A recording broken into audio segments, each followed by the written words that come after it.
Land Rover has a reputation problem. Search the name online and you'll find a running joke about breakdowns, about Lucas Electrics, about the recovery truck parked permanently on the driveway. For plenty of models, that joke is earned, but hidden inside 7 decades of engineering sit 7 engines that quietly do the opposite. They run past 250,000 miles on basic maintenance. No drama, no callouts. Here's which ones actually earn the trust this badge never gets.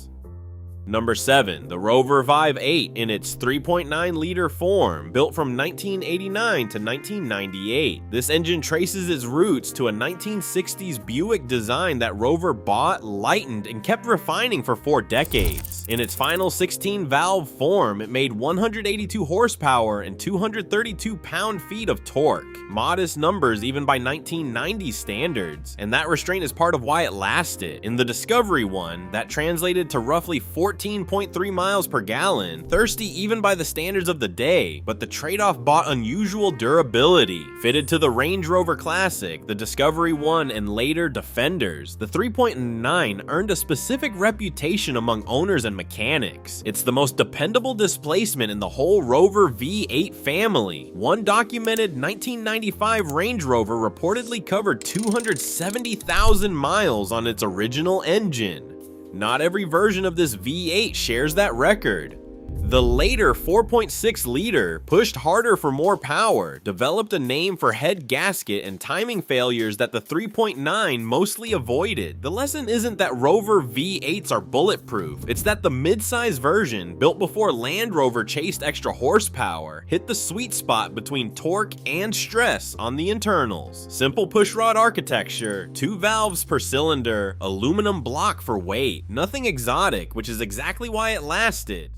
Speaking of chasing more power without breaking anything, number 6 is the BMW M62, the 4.4-liter V8 that Land Rover fitted to the Range Rover, the L322 from 2002 to 2005, producing around 286 horsepower and 324 pound-feet of torque. It was the first BMW designed engine under a Land Rover bonnet, and it marked a real jump from the old Rover unit. All aluminum construction, proper cooling, a design already proven across BMW's own 7 Series before it ever reached Solihull. Specialists who work on these engines regularly describe it as the strongest long-term option in the early L322 range, provided the cooling system gets attention.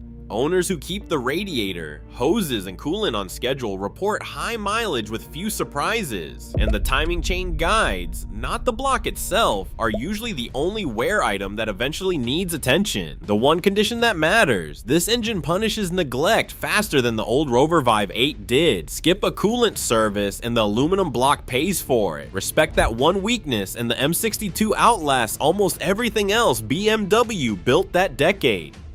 Speaking of respecting a weakness, the next engine has more than one and still earns its place. Number 5 is the TD5, the 2.5-liter, 5-cylinder diesel that replaced the old TDI engines in the Defender and Discovery from 1998. Land Rover built it with electronic unit injectors, a first for the brand, and that jump in complexity brought real problems. Head gasket failures, cracked cylinder heads, injector wiring that leaks oil into the ECU. None of that is invented. It's documented across specialist workshops and owner forums alike, and any honest buying guide will flag it before praising the engine. But underneath those fixable faults sits a genuinely tough bottom end. Workshops that handle the oil pump bolt upgrade and stay strict on oil changes report TD5 blocks comfortably passing 250,000 to 300,000 miles.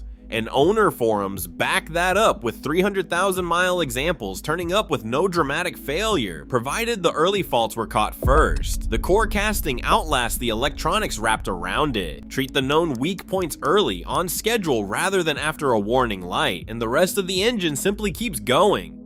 The next engine skips that trade-off almost entirely. Number 4 is the BMW M57, the 3.0-liter straight-six diesel badged TD6 in the Range Rover L322 between 2002 and 2006, producing around 174 horsepower and 288 pound-feet of torque. Specialists who rebuild these for a living single it out as one of the most dependable engines Land Rover ever fitted, full stop. The reason comes down to the block. cast iron, built tough for BMW's own saloons, and dropped into the Range Rover largely unchanged. Owners running the same M57 family in BMW's own saloons and estates have documented one example past 600,000 miles with nothing more than a chain replacement, and 250,000 to 300,000 miles shows up regularly with nothing more than scheduled services. The weak points are small and well known: swirl flaps that can stick, injector copper seals that harden with age. Neither touches the bottom end. Fix those two items on schedule and the M57 becomes the quiet, unglamorous king of L322 reliability,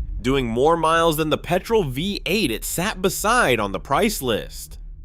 Drop the electronics completely, and the next two engines explain why simplicity keeps winning. Number 3 is the 200 TDI, the 2.5-liter turbo diesel Land Rover introduced in 1989 for the Defender and the original Discovery, producing 111 horsepower and around 197 pound-feet of torque. Mechanical injection, no computer, no sensors deciding when fuel goes in. Just a pump, a governor, and a turbo, doing exactly what they were built to do every single time. Specialists still call it one of the most dependable diesels Land Rover ever produced, and with basic servicing, a properly maintained 200 TDI comfortably passes 250,000 miles. It returns 25 to 30 miles per gallon, and according to owners, will still fire up in temperatures as low as -10 degrees Celsius without the glow plugs even connected. Owners favor it for overlanding precisely because there's nothing electronic to fail hundreds of miles from the nearest garage. It's slower than what came after it, and it drinks slightly more fuel than its replacement. Nobody who has actually owned one seems to mind, and spares are still out there if you know where to look. Its direct replacement took that same formula and refined it. Number 2 is the 300 TDI, launched in 1994 to replace the 200 TDI across the Defender, Discovery 1, and the last Range Rover classics. Same 2.5-liter capacity, same mechanically controlled injection pump, but quieter, cleaner, and easier to live with day to day. This is the engine most people mean when they talk about a bulletproof Land Rover diesel. Without irregular oil changes and proper cooling system care, it routinely passes 200,000 miles, and well-maintained examples push past 300,000 without a rebuild. After Ford acquired Land Rover in 2000, this same block kept working in Ford-built trucks in Brazil until 2010. Proof the design outlived its original owner. It isn't flawless. Neglect the coolant and head gasket problems can show up around 150,000 miles, and early production runs needed a timing belt fix that most vehicles have long since had done, but maintained the way Land Rover intended. The 300 TDI remains the engine specialists point to first when someone asks which classic Land Rover to actually trust. And at number 1 sits the engine that started all of it, the 2.25-liter petrol 4-cylinder, fitted to series Land Rovers from 1958 through the early 1980s, producing barely 70 horsepower from new. 5 main bearings, pushrod valves, a cast iron block shared with its diesel sibling, and almost nothing that can go wrong that a roadside toolkit can't fix. The diesel version sharing that block earned a rougher reputation, which says less about the engineering and more about how much harder diesel combustion pressures work the same architecture. Owners who have run the petrol version for decades describe it as close to bomb-proof. Low compression, low stress, parts still in production because so many vehicles are still using them. This wasn't an engine chasing power, and that low output is exactly the point. An engine working at a fraction of its limit for its entire life simply doesn't wear out the way a stressed one does. Series Land Rovers with these engines are still working farms and crossing deserts more than 60 years after they left Solihull. That's not nostalgia talking. That's what happens when an engine is built with nothing left to fail.